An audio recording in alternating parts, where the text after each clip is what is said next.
রাজির ঘটনা। আজাল এবং কারা নামে দুটা গোত্রের থেকে কিছু মানুষ আসলো রসুল আকরাম সাল্লাল্লাহু আলাইহি সাল্লামের কাছে। আসার পরে বলতেছে, আল্লাহর হাবিব, আমাদের গোত্রের কিছু মানুষ ইসলাম গ্রহণ করেছে, আপনি আপনার কিছু সাহাবীদেরকে আমাদের সাথে দিন, যারা আমাদের এখানে এসে আমাদেরকে দিন শিক্ষা দেবে। এরা মূলত একটা ষড়যন্ত্র নিয়ে এসেছিল। রসুল আকরাম সাল্লাল্লাহু আলাইহি ওয়াসাল্লাম তাদের জন্য 10 জনের একটা কাফেলা পাঠিয়েছিলেন। কয়জন? 10 জন। আসেম রাদিয়াল্লাহু তাআলা আনহুকে প্রধান করে 10 জনের একটা কাফেলা রসুল আকরাম সাল্লাল্লাহু আলাইহি ওয়াসাল্লাম তাদের কাছে পাঠিয়েছিলেন। তারা যখন রাজি নামক জায়গায় আসলো, এই রাজি নামক জায়গায় ওরা আগের থেকে 100 জন তীরন্দাজ সহ মোট 200 জন মানুষ রেডি করে রেখেছিল। সাহাবীদের এই 10 জনের কাফেলা সহ রাজি নামক জায়গায় যখন তারা আসলো, তখন এই প্রায় 200 জন তারা এই 10 জন সাহাবীকে হত্যা করার জন্য তাদেরকে ঘিরে ফেলল। তখন আসেম রাদিয়াল্লাহু তাআলা আনহু এই 10 জন সাহাবীকে নিয়ে ছোট্ট একটা টিলার উপরে উঠেছিলেন। এই টিলার উপরে ওঠা অবস্থায় তাদের সঙ্গে সাহাবীদের সঙ্গে কাফেরদের তখন তীর ধনুক মারামারি হলো। 7 জন সেখানে শাহাদাত বরণ করেছিলেন। 2 জনকে তারা অ্যারেস্ট করেছিল, খোবাইব রাদিয়াল্লাহু তাআলা আনহুকে এবং জায়েদ ইবনে দাসিনা রাদিয়াল্লাহু তাআলা আনহুকে। এই 2 জনকে তারা অ্যারেস্ট করে তারা মক্কায় নিয়ে এসেছিল। আর আসেম রাদিয়াল্লাহু তাআলা আনহু এই টিলার উপরে থাকার অবস্থায় আল্লাহ রাব্বুল আলামিনের কাছে 2টা দোয়া করেছিলেন। কয়টা দোয়া?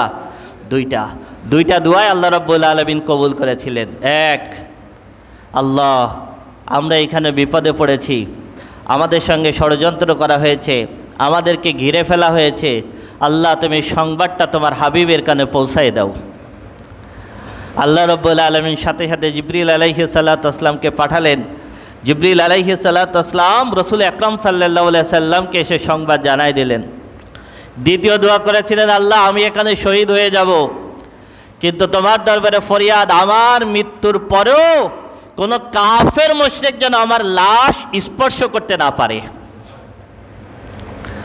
আল্লাহ রাব্বুল আলামিন তার দ্বিতীয় দোয়াও কবুল করেছিলেন। আসেম রাদিয়াল্লাহু তাআলা আনহু তাদের সঙ্গে যুদ্ধ করলেন। যুদ্ধ করে আসেম রাদিয়াল্লাহু তাআলা আনহু শহীদ হয়ে গেল।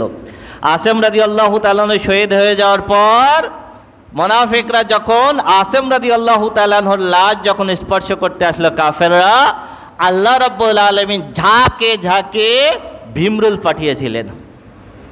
এই ঝাঁকে ঝাঁকে ভীমরুল এসে আসেম রাদিয়াল্লাহু তাআলা আনহুর এই শাহাদাতের লাশকে ঘিরে ফেলল।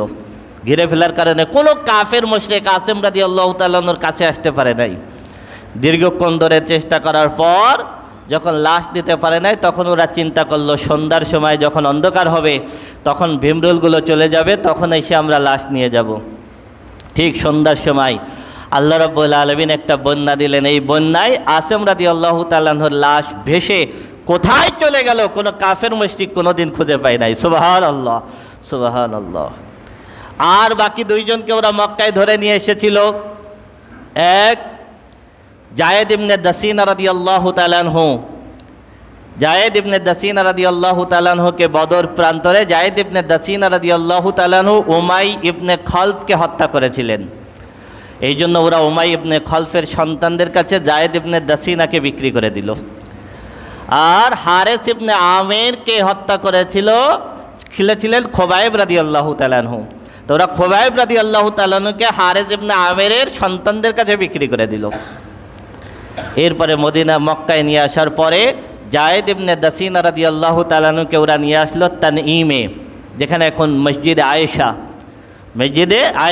এই মসজিদে আয়েশার এখানে জায়েদ ইবনে দাসিনা রাদিয়াল্লাহু তাআলা আনহুকে এনে শর্ত দেওয়া হলো, তোমাকে এখন আমরা হত্যা করব, তবে তুমি বাঁচতে পারো। শর্ত হলো এখান থেকে গিয়ে মুহাম্মদকে যদি তুমি হত্যা করতে পারো তাহলে তোমাকে ছেড়ে দেওয়া হবে।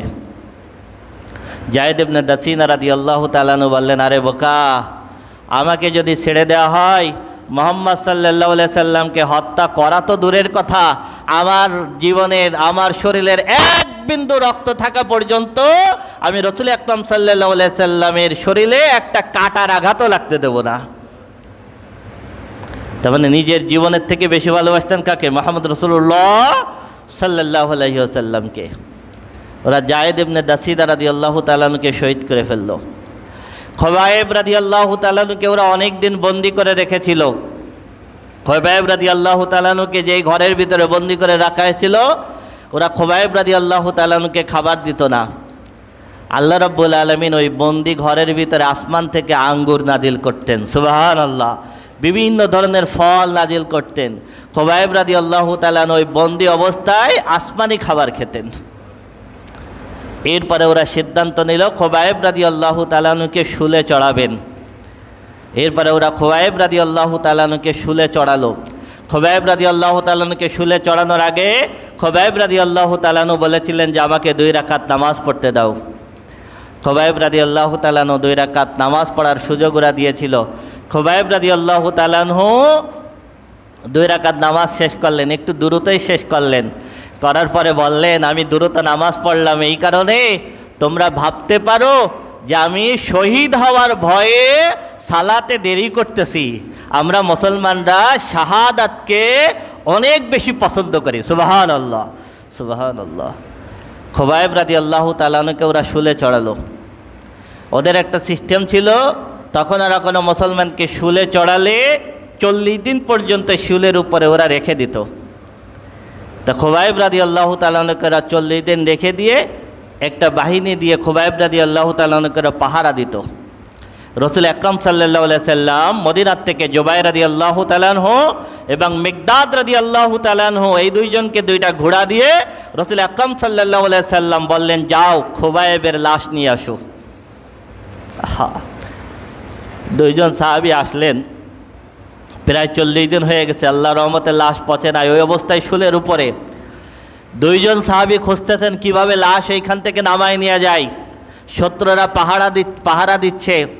এরপরে গভীর রাত্রে শত্রুদের যখন একটু ঘুমের ঝিমটি আসলো, তখন দুইজন সাহাবী লাশ নামিয়ে ওইখান থেকে রওনা দিলেন। কিছু দূর আসার পরে শত্রুরা টের পেয়ে গেল। টের পাওয়ার পরে ওরা পিছন দিক থেকে আরও বেগে গোড়া হাঁকায় আসলো। আসার পরে কাছাকাছি যখন চলে আসেন, তখন মিকদাদ এবং জুবাইর রাদিয়াল্লাহু তাআলা আনহু দেখতেছেন যে আমরা তাদের কাছে ধরা খেয়ে যাচ্ছি। রাসূল আকরাম সাল্লাল্লাহু আলাইহি সাল্লাম আমাদেরকে লাশ নিয়ে যেতে বলেছেন। তখন ওরা লাশ মাটিতে রেখে আল্লাহর কাছে দোয়া করলেন, আল্লাহ এই খোবায়েব রাদিয়াল্লাহু তাআলা আনহুর লাশকে আল্লাহ তুমি কাফেরদের থেকে হেফাজত করো। আল্লাহর নির্দেশে মাটি 2 ভাগ হয়ে গেল, সুবহানাল্লাহ। মাটি 2 ভাগ হয়ে খোবায়েব রাদিয়াল্লাহু তাআলা আনহুর লাশকে মাটি গিলে ফেললো। আবার মাটির সাথে সাথে জায়গায় সমান হয়ে গেল। এই একজন সাহাবী যার লাশ মাটি গিলে খেয়ে জায়গা সমান করে দিয়েছে, সুবহানাল্লাহ। এবং 2জন সাহাবী মদিনায় এসে রাসূল আকরাম সাল্লাল্লাহু আলাইহি সাল্লামকে সংবাদ